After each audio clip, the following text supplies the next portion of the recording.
प्रधानमंत्री नरेंद्र मोदी के डिग्री का मुद्दा फिर 10 साल बाद सुर्खियों में आ गया जब मामला हाईकोर्ट चला गया और हाईकोर्ट में सॉलिसिटर जनरल और आरटीआई एक्टिविस्ट नीरज शर्मा के वकील तमाम लोग जो है बहस कर रहे हैं और डीयू जो है सबसे पहले जो है मना कर देता है कि हम डिग्री नहीं दिखाएंगे और उसके बाद अगली सुनवाई में दिल्ली यूनिवर्सिटी ये कहता है कि हम कोर्ट को डिग्री दिखाएंगे, लेकिन जनहित का मुद्दा नहीं है। आरटीआई के जरिए आम जनता को जो डिग्री है वो नहीं दिखाने का काम करेंगे। हमारे साथ बातचीत करने के लिए सुप्रीम कोर्ट के वरिष्ठ वकील महमूद पराचा है। सर, कैसे देख रहे हैं? पूरे 10 साल बाद विपक्ष से लगातार कह रहा था कि ये डिग्री अमित शाह जो दिखा रहे हैं वो जाली है, नकली है, और फिर डीयू जो है डिग्री दिखाने को तैयार नहीं है। कैसे देख रहे हैं?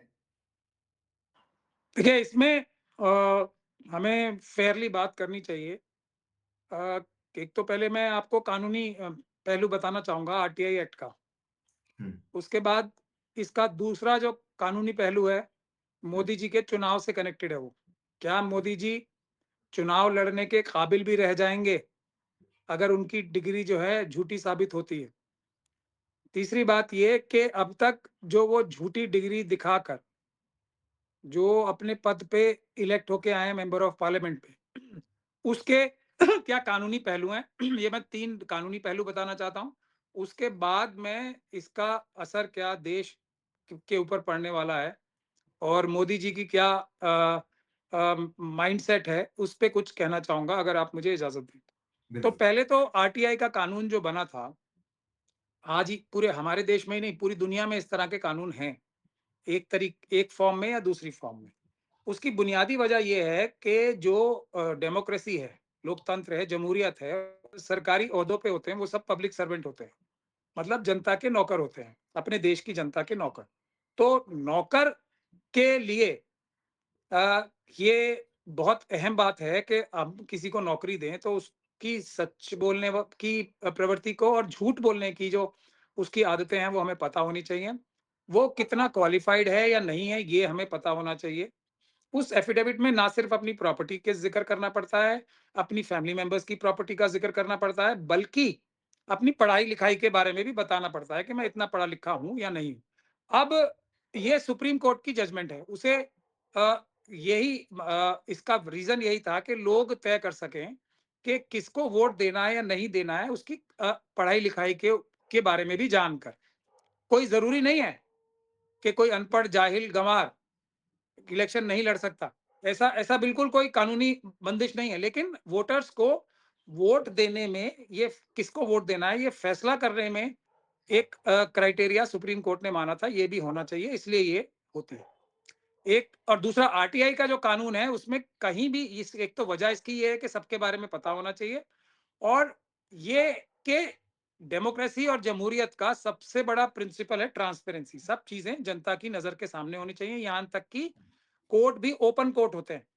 कोई भी इंसान किसी भी कोर्ट में जाके कुछ भी देख सकता है। साथ जैसे मैंने और आपने कोई कॉन्ट्रैक्ट साइन किया आपकी प्रॉपर्टी लेने के लिए या आपने मेरी प्रॉपर्टी लेने के लिए, उसकी क्या टर्म्स एंड कंडीशंस रखी, ये किसी को जानने का अधिकार आरटीआई के अंदर नहीं होना चाहिए। ये आरटीआई का कानून है हमारे देश में भी और पूरी दुनिया में। जैसे कोई अब ये कहने लगे कि मुझे जो ब्रह्मोस है उसका फॉर्मूला बता दो आरटीआई में, वो साफ तौर पे मना हो जाएगा।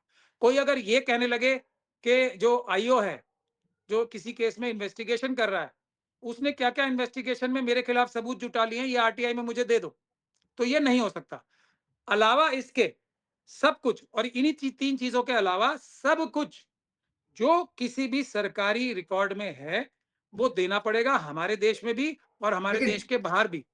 ये डिग्री इसकी में हमने कानूनी देखा बुनियाद। है डिग्री में हमने देखा है कि जितने भी महापुरुष गुजरे हैं सबकी यूनिवर्सिटी में बड़े बड़े पोर्ट्रेट में डिग्री लगते हैं कि ये महापुरुष हमारे यूनिवर्सिटी से बड़े गर्व की बात होती है।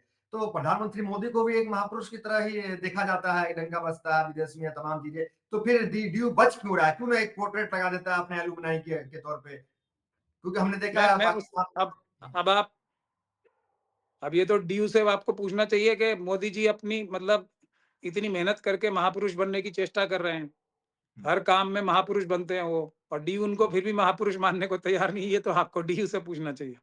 हो सकता है उन्होंने रिसर्च की हो मोदी जी के ऊपर कि वो महापुरुष नहीं है, महापुरुष बनने का नाटक कर रहे हैं झूठ बोल के, तो इसलिए नहीं लगा रहे हो डिग्री। कुछ भी हो सकता है ना इसमें, तो कोई ये डी को पूछना चाहिए सवाल। मैं इस एस्पेक्ट पे आने वाला था लेकिन लास्ट में। तो कानूनी प्रोविजन तो ये है, आरटीआई एक्ट आने से पहले भी एविडेंस एक्ट में भी प्रोविजन है कि अदालत के जरिए आप कोई भी, अगर आपको जरूरत है किसी केस में, तो आप कोई भी सरकारी डॉक्यूमेंट ले सकते हो। ये कोई आज का कानून नहीं है, पहले का कानून है, आरटीआई से पहले का। तो ये कानूनी पोजीशन है। दूसरी, अब मैं चुनाव पे आ जाऊं। चुनाव का जो कानून है, अगर कोई इंसान झूठी कोई भी अपनी एफिडेविट में बात लिखता है, तो उसका चुनाव रद्द हो जाता है, रद्द हो सकता है कानून के जरिए से। अगर ये बात साबित हो जाए कि मोदी जी ने जो ये डिग्री लिखी है अपनी, ये झूठ है, तो उनका इलेक्शन रद्द हो सकता है, इसी एक बात पे अगर कोई इलेक्शन पिटीशन डाले। कितनी सीरियस बात है ये, आप ये समझने की बात मतलब डिग्री फर्जी साबित हो गया या डिग्री नकली साबित हो गया या डिग्री नहीं हुआ, ड्यू नहीं दिखा पाई, तो इलेक्शन जो है उनका खत्म हो जाएगा, तो गद्दी क्योंकि भी चली उन्होंने जाएगी। क्योंकि नहीं, मेंबर ऑफ पार्लियामेंट चले जाएंगे। ये तो अच्छा। भारतीय जनता पार्टी और आरएसएस के ऊपर बात है कि उन्हें फिर भी वो प्रधानमंत्री बना दें, पर फिर दोबारा वही, उसी पे मैं आ रहा हूँ। समस्या तो वही आएगी ना, मेंबर ऑफ पार्लियामेंट कैसे बनेंगे? आरटीआई एक्ट में ये बंदिश ही नहीं है कि आपको वजह बतानी है क्यों चाहिए।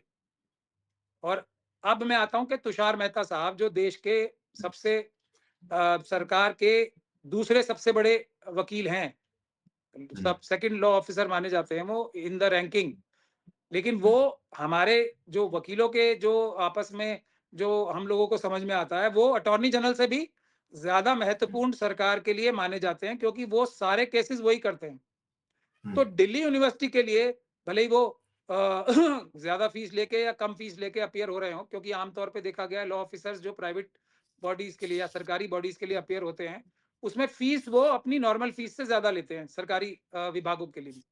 तो भले ही वो ज्यादा पैसे लेके भी अपियर हो रहे हो, तो उनके पास इतना टाइम ही नहीं होना चाहिए कि दिल्ली यूनिवर्सिटी के एक छोटे से केस में, डिग्री के केस में वो अपियर हो रहे हैं, तो वो बहुत बड़ी वजह है। वजह यही है जो मैंने अभी आपको बताई कि अगर ये डिग्री, और ये डाली भी, भले ही ये आरटीआई एक्टिविस्ट कुछ भी कह रहे हो, उसकी वजह तो बुनियादी एक ही है कि मोदी जी की डिग्री लें हम अपने हाथ में सरकारी माध्यम से ऑफिशियली, और फिर मोदी जी को झूठा ठहराएं। अब जो ये छुप रहे हैं, उससे तो मुझे भी शक हो रहा है 99% कि ये फर्जीवाड़ा है, झूठी डिग्री है, किसी को भी होगा। वरना कोई भी व्यक्ति, मैं भी, कोई भी, सभी, आप भी, सब अपनी डिग्री तो अपने पीछे लगा के रखते हैं ना। उससे भी बड़ी बात यह है कि अभी 2016 में अमित शाह जी ने तो डिग्री मोदी जी की एक नहीं, दो दिखाई थी, दिल्ली यूनिवर्सिटी की भी और गुजरात यूनिवर्सिटी की भी दिखाई थी ना, लेकिन वो ऑफिशियली नहीं आई है किसी के हाथ में। तो उसको दिखा के मोदी जी का इलेक्शन चैलेंज नहीं किया जा सकता, इसलिए ऑफिशियली लेके मोदी जी की जो पद पे बैठे हैं उसके ऊपर ये बिल्कुल हमला है, हमें झूठ नहीं बोलना चाहिए, बिल्कुल है। लेकिन मोदी जी ने अगर ये धोखाधड़ी की है, तो ये जो एक्टिविस्ट हैं, ये तो एक देशभक्ति का बहुत बड़ा काम कर रहे हैं ना फिर। तो दूसरा जो तुषार मेहता साहब ने जो आर्गुमेंट दिया है दिल्ली यूनिवर्सिटी की तरफ से, वो ये दिया है कि हम कोर्ट को देने को तैयार हैं, अजनबी को देने को तैयार नहीं है। अजनबी की जहां तक बात है, मोदी जी तो खुद कहते हैं कि 140 करोड़ के 143-45 करोड़ मेरा परिवार है, तो अजनबी तो किसी को होना नहीं चाहिए, किसी को भी। चलिए हम मान ही लेते हैं कि मोदी जी जो है ये चुनावी जुमला बोलते हैं, ये बात वो मानते नहीं है, अपना परिवार नहीं मानते, देश की 140 करोड़ जनता को अजनबी मानते हैं, उसको नहीं देना चाहते अपनी डिग्री, ये भी मान लेते हैं चलो। तो सुब्रमण्यम स्वामी साहब को दे दें, संजय जोशी जी को दे दें, गडकरी जी को दे दें, अडवाणी जी को दे दें, मुरली मनोहर जोशी जी को दे दें, उमा भारती जी को दे दें, किसी को तो दे दें। वो खुद और सार्वजनिक कर देंगे। नहीं, मैं संजय जोशी जी तो उनके पुराने मित्र रहे ना, उनसे अंडरटेकिंग ले लें कि जैसे उनकी एक सीडी सार्वजनिक हुई थी, ये डिग्री वो